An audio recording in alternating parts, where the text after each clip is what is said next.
Alors François, là cette année tu es l'ambassadeur de Renault.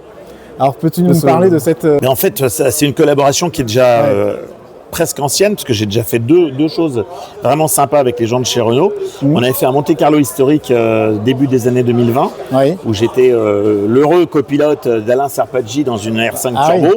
Donc ça, je m'en souviens, parce que le col du Turini avec Serpaggi au volant, c'était quand même un moment émotionnel pour moi, évidemment. Bien sûr. Et puis j'ai fait donc un tour auto déjà avec les équipes de Renault, avec la 4 chevaux, type Le Mans. Et avec un jeune copilote qui débutait, qui s'appelle Dominique Chapat. Bref, non, c'était promis avec Dominique de faire un jour un tour auto ensemble et on a bien rigolé. Et puis donc je recommence cette année, sachant que en fait j'ai déjà recommencé à bosser avec les gens de chez The Originals Renault l'année dernière, justement quand ils ont créé le label Originals Renault.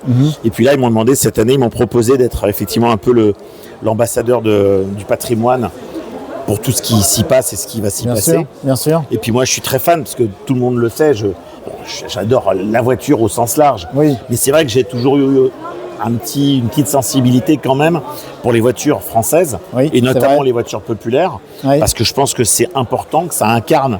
C'est aussi par ça qu'on commence souvent en collection. C'est vrai. Et donc je pense que c'est très important, et c'est surtout des voitures, ce qui ne m'empêche pas d'aimer les très belles voitures, comme tout le monde. Bien sûr, mais je pense que s'intéresser aux voitures populaires en règle générale, c'est la bonne porte d'entrée.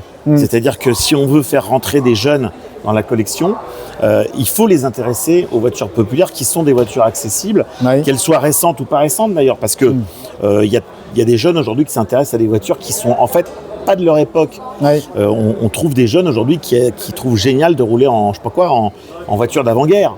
Or, c'est pas leur génération, c'est pas la génération de leurs parents, c'est parfois pas la génération de leurs grands-parents, c'est parfois la génération de leurs arrière-grands-parents. Donc ça prouve qu'il y a un intérêt.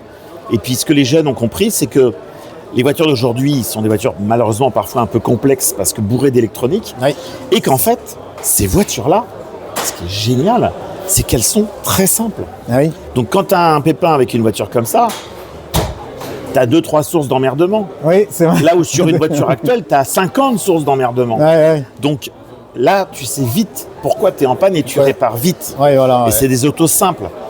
Donc il y a beaucoup de jeunes qui se lancent dans la collection, qui ça les empêche pas de s'intéresser à des Clio, bien sûr, les premières Clio sont déjà des voitures de collection. Mais sur les voitures de cette génération-là aussi, il y a un intérêt, c'est la simplicité.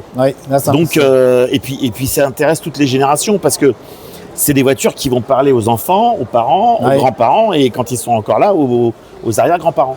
C'est vrai. Donc c'est vraiment la voiture populaire au sens noble du terme. Tout à fait. Voilà. Et donc...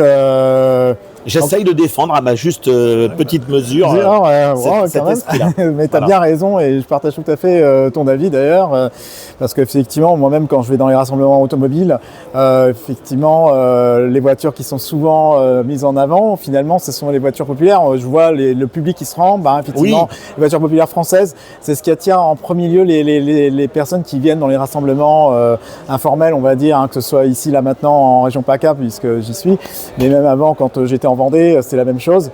Et donc... Quand on est dans des manifs, tu vois, comme le Tour Auto, par exemple, le Tour Auto ou d'autres, mais le Tour Auto est un bon exemple, je crois que les gens sont très heureux, parce qu'ils savent qu'ils vont voir dans une manif comme ça des voitures extraordinaires.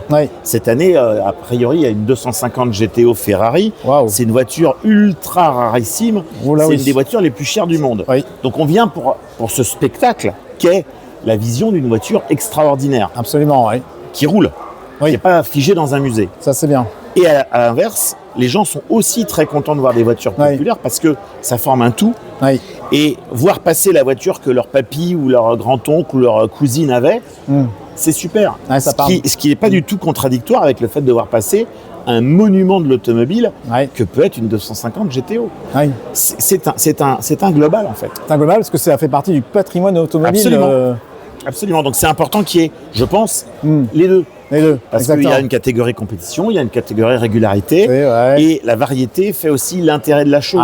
S'il y avait que des Ferrari, alors oui, ça passionnerait les passionnés de Ferrari, mais que les passionnés de Ferrari. C'est ça. Or là, il y a de tout. C'est bien. Donc pour moi, c'est ce qu'il faut. Il faut qu'il y ait de tout. D'accord. Alors, j'ai un petit message à faire passer parce que j'y ai pensé.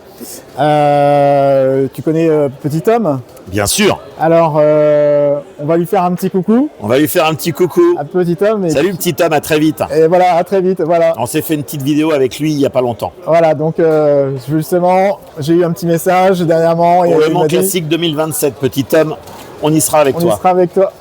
En tout cas, moi je ne sais pas, mais c'est sûr que... Moi j'y serai. Toi tu y seras en tout cas, voilà. Eh bien en tout cas, merci beaucoup. Salut encore Olivier. François. Merci Salut beaucoup. et à bientôt. Ciao, ciao. Ciao.